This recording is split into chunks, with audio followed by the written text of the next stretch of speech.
आज की कक्षा में आप सभी को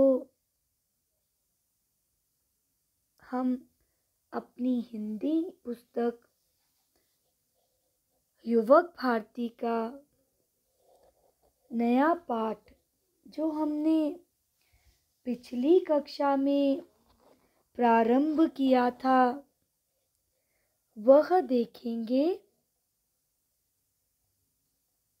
अर्थ समझते हैं इस कविता का। स्वागत है।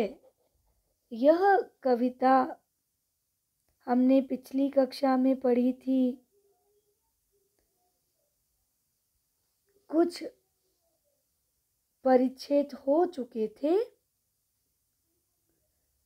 कवि परिचय, प्रमुख कृतियां, काव्य प्रकार, काव्य परिचय, हम यहाँ तक समझने के पश्चात पहला, दूसरा तथा तीसरा परिच्छेद और उसका अर्थ भी समझ चुके हैं। आज हम चौथे परिच्छेद से शुरू करेंगे। पनिया जहाज पर कौन चढ़ेगा अब भैया, बड़ा डर लग रहा है उससे तो, कहीं पुनः दोहरा न दे इतिहास हमारा, इस उस धरती पर बिखर न जाएं।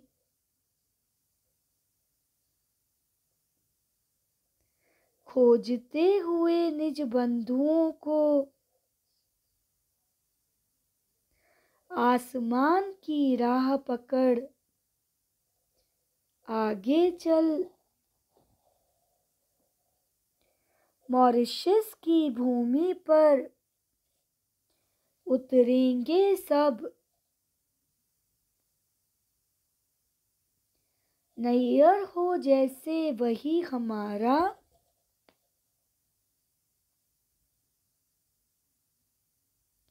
बाबुल के लोग वहीं मिलेंगे, देश परदेश के नाम मिटेंगे, आंसू थामे नहीं मिलेंगे। स्वागत है। आइए इन पंक्तियों का अर्थ समझते हैं। प्रस्तुत पंक्तियां हमारी पाठ्य पुस्तक युवक भारती के पाठ स्वागत है से ली गई हैं। इन पंक्तियों में कवि श्याम दानेश्वर जी कह रहे हैं कि भाई अब तो पानी वाले जहाज़ों पर कौन चढ़ेगा, क्योंकि अब तो हमें उन जहाज़ों से अत्यंत भय लग रहा है, डर लग रहा है, क्योंकि कहीं वह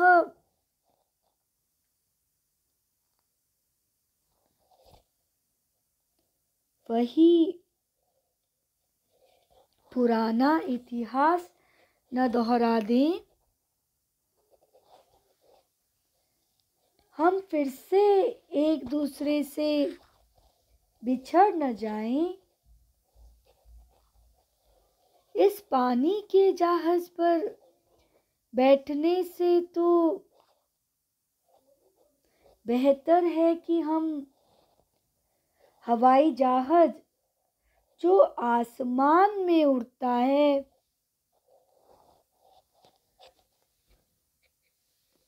उसमें बैठकर मॉरिशस चलें, अपने बंधु बांधवों को खोजें। मॉरिशस हमारे मायके की भांति है। वहाँ पहुंचकर हम अपने बूढ़े बुजुर्ग बिछड़े पूर्वजों के परिवारों से मिल सकेंगे। वहाँ पहुंचकर हमारे बीच की दूरियां भी समाप्त हो जाएंगी। आंखों में आंसू लिए, जो कि खुशी के आंसू हैं, हमारा स्वागत करने हमारे बिछड़े हुए परिवार हमें वहीं मिलेंगे। आप सभी का स्वागत है। अगला देखते हैं। हे मेरे गिरमिटिया भाई, पर मीट अपनी जिगर छाप थी, पर दासता पंख में जा गिरे थे। कितने युग लगे पंकज बनने में, मारीच से मॉरिशस बनने में। देखो इस पावन भूमि पर बांधवों का सफल प्रणयन। यह तो तब था खास ही पत्थर में प्राण हमने डाले। देखो इस देश को घूम घूम कर बिछड़े बंधुओं के लहू कणों का स्वागत है। हे मेरे गिरमिटिया भाई, गिरमिटिया का अर्थ मैंने आपको सिखाया था। यह अनुबंध पर किए गए मजदूर हैं, कॉन्ट्रैक्ट बेसिस पर बंधुआ मजदूर हैं।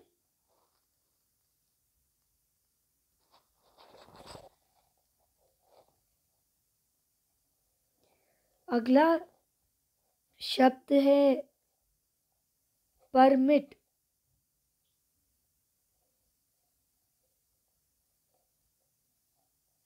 परमिट एक अंग्रेजी शब्द है जिसका अगर हम शब्द विच्छेद करें तो समझ आता है कि परमिट का अर्थ होता है लिखित अनुमति। जैसे परमिट परमिशन से बना है। लिखित अनुमति किसी काम किसी चीज को करने की अनुमति होता है परमिट। परमिट अपनी जिगर छाप थी। तो परमिशन लेकर इन्हें काम करना पड़ता था, पर दासता पंख में जा गिरे थे। दासता का अर्थ होता है गुलामी और पंख का अर्थ होता है कीचड़। पंकज का अर्थ होता है कमल, कमल का फूल, लोटस का फूल। पावन का अर्थ है पवित्र। बांधव मतलब दोस्त, संगी, साथी। प्रणयन का मतलब है ले जाना।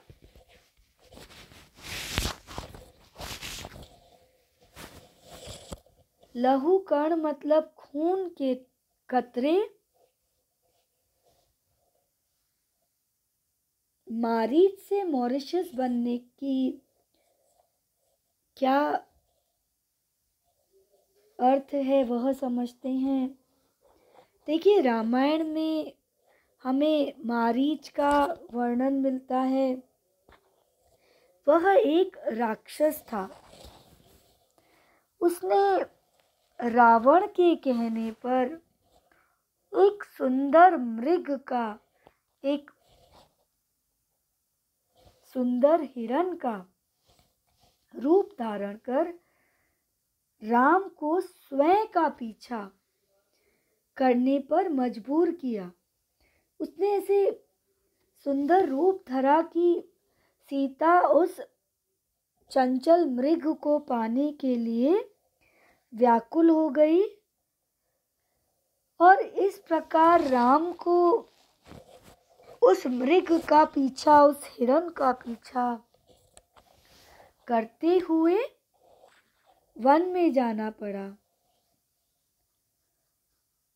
और दूसरी तरफ रावण ने सीता का हरण कर लिया। उसने सीता का अपहरण जैसा महापाप किया। राम ने जब मृग रूपी मारीच का वध किया तो वह मोती बन गया।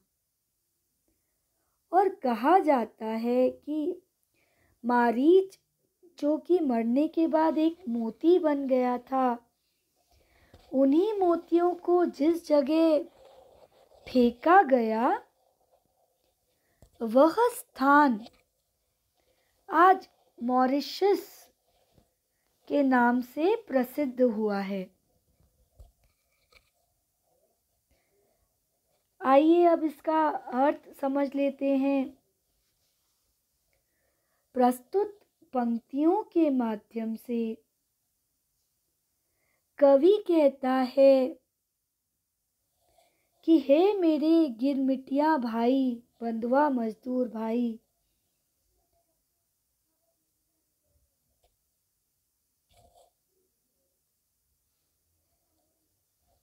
कि सिर्फ कुछ ही सालों की मजदूरी का अनुबंध मिला था। वह कुछ ही सालों का था। हम हमेशा के लिए बंधुआ नहीं हैं। सिर्फ कुछ ही सालों की मजदूरी का लिखित आधिकारिक अनुमति पत्र हमें मिला था। लेकिन हम तो, अर्थात गिरमिटिये तो हमेशा के लिए दास्ता के दलदल में धंस गए। कई युगों, लंबे समय के कड़े संघर्ष के बाद हम गिरमिटिया गुलामी के कीचड़ में फंसे रहने के पश्चात कमल के सुंदर पुष्प, आपको पता है कि कमल का पुष्प कीचड़ में खिलता है, उसके समान खिले, उसके समान इस गुलामी के दलदल से बाहर निकले। हमने बहुत लंबी अवधि तक बहुत कड़ा संघर्ष किया है और यथार्थ में मारीच सचमुच में मॉरिशस बन सका। वह राक्षस इतनी सुंदर नगरी में बदल गया। हम सभी बंधुओं की कड़ी मेहनत, अथक परिश्रम के कारण यह पावन भूमि बनकर सफल हुई। सभी बंधुओं के परिश्रम के कारण ही घास और पत्थरों का यह उजड़ा हुआ देश आज इतना विकसित हो गया है। इस देश का हर कण हमारे ही पूर्वजों की मेहनत व त्याग के गुणगान करता है।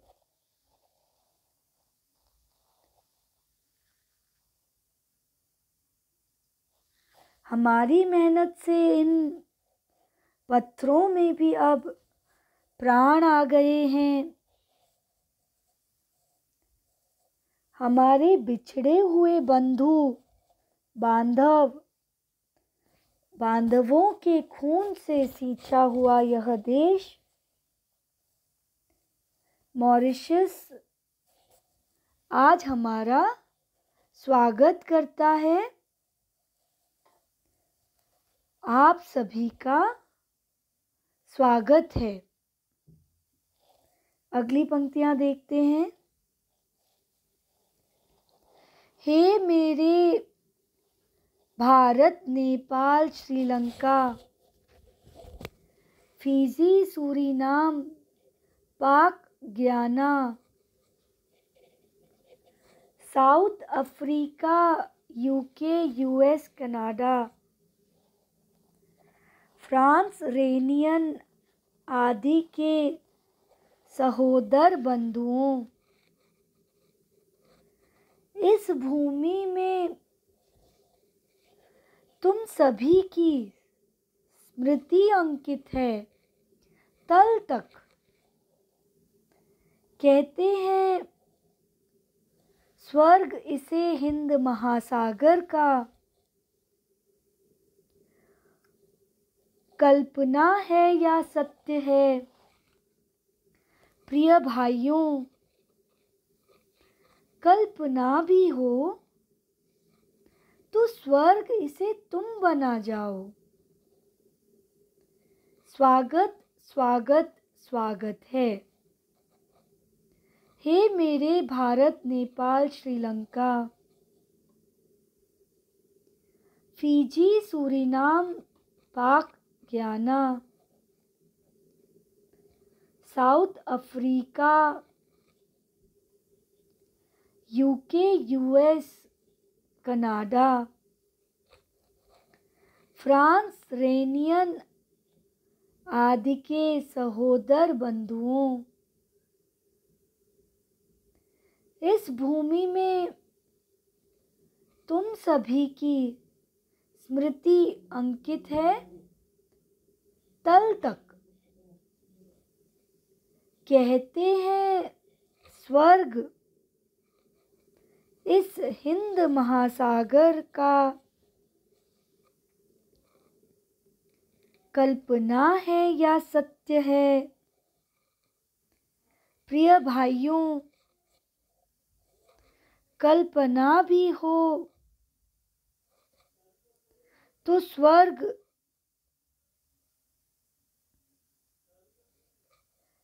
इसे तुम बना जाओ। स्वागत स्वागत स्वागत है। कठिन शब्द थोड़े से ही हैं, देख लेते हैं। काफी सारे तो देशों के नाम हैं, जैसे नेपाल, श्रीलंका, पाक Guyana, Fiji, Suriname, South Africa, UK, US, Canada. यहाँ पर सहोदर मतलब साथियों की बात की गई है, साथ में जो रहते हैं। भूमि का अर्थ है पृथ्वी, स्मृति मतलब याद, कल्पना का अर्थ है किसी चीज के बारे में अनुमान लगाना। इसी प्रकार अंकित का अर्थ है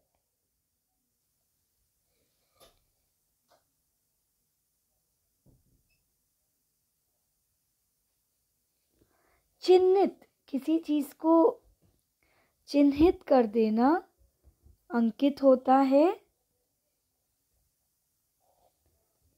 लिखित कर देना अंकित होता है। तल मतलब तला। कल्पना का अर्थ मैंने आपको बताया, जब आप कुछ अनुमान लगाते हैं। यही कठिन शब्द हैं। आइए अब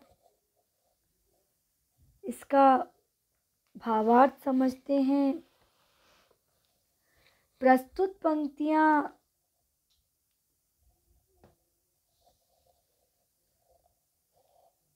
कविता स्वागत है से ली गई हैं। इन पंक्तियों के माध्यम से कवि गिरमिटियों को कह रहे हैं कि Bharat, Nepal, Sri Lanka, Fiji, Suriname,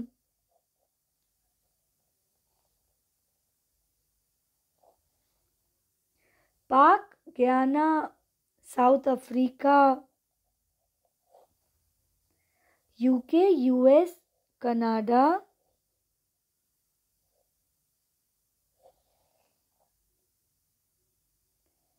France, Reunion आदि में रहने वाले मेरे मित्रों, मेरे बंधुओं, इस धरती पर तुम्हारे अतीत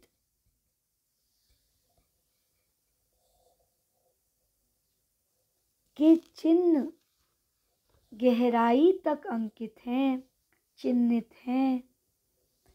इसे हिंद महासागर का स्वर्ग भी कहा जाता है। कवि आगे कहते हैं कि हो सकता है कि यह मेरी सोच है, मेरी कल्पना है या सत्य है,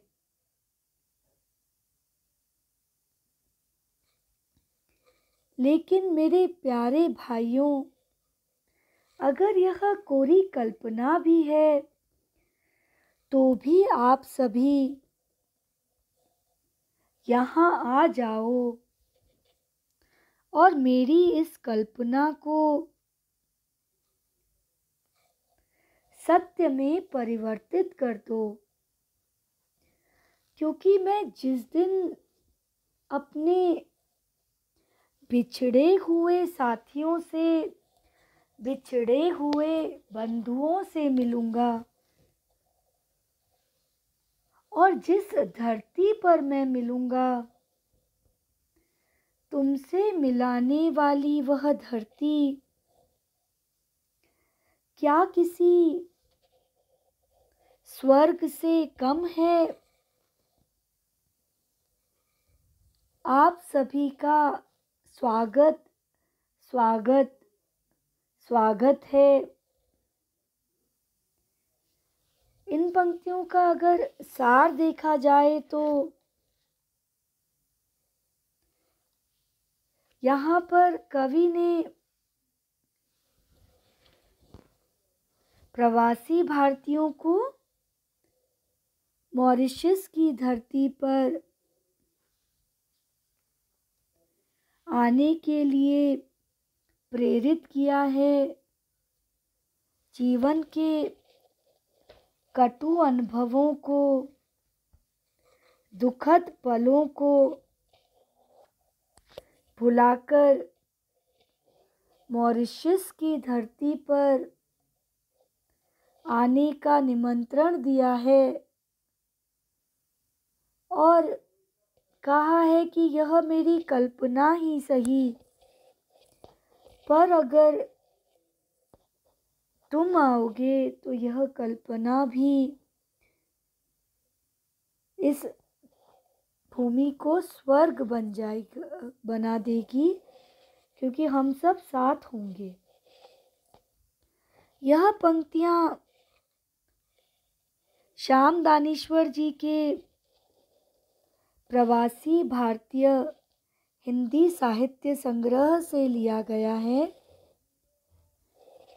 प्रवासी हिंदी साहित्य ने विश्व में अपनी एक अलग ही पहचान बनाई है। प्रवासी शब्द का अर्थ होता है विदेशों में रहने वाले भारतीय मूल के लोग, जो वास्तविकता में भारतीय हैं। इसलिए प्रवासी हिंदी साहित्य को हम कह सकते हैं जो हिंदी साहित्य लेखन भारत से दूर के देशों में हुआ है, परंतु भाषा उसकी हिंदी ही है, ऐसे साहित्य को प्रवासी भारतीय हिंदी साहित्य कहते हैं। आइए शब्दार्थ देख लेते हैं। लंगर, लोहे का वह कांटा जिसे जहाज खड़ा करने के लिए जंजीर से बांधकर समुद्र में गिरा देते हैं। प्रणयन का अर्थ है ले जाना, रचना। पनिया जहाज, पानी पर चलने वाला जहाज। नेहर का अर्थ है मायका तथा बाबुल का अर्थ है पिता। एक और अक्षर था परम, जिसका अर्थ है अत्यंत, तथा परदेश का अर्थ होता है विदेश, दूसरा देश।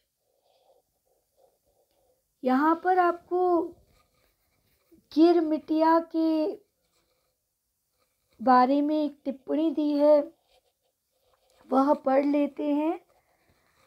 परतंत्रता में अंग्रेजों ने, परतंत्रता का अर्थ है जब हम गुलाम थे, जब हम दास्ता में उलझे हुए थे। परतंत्रता में अंग्रेजों ने भारतीयों को अनुबंध सिद्धांत पर फिजी, सूरीनाम, मॉरिशस, सेशल्स आदि देशों में मजदूर बनाकर भेजा। अनुबंध पर किए गए यही मजदूर गिरमिटिया कहे जाने लगे। आज की कक्षा का समय समाप्त होता है। अगली कक्षा में हम स्वाध्याय के प्रश्न देखेंगे।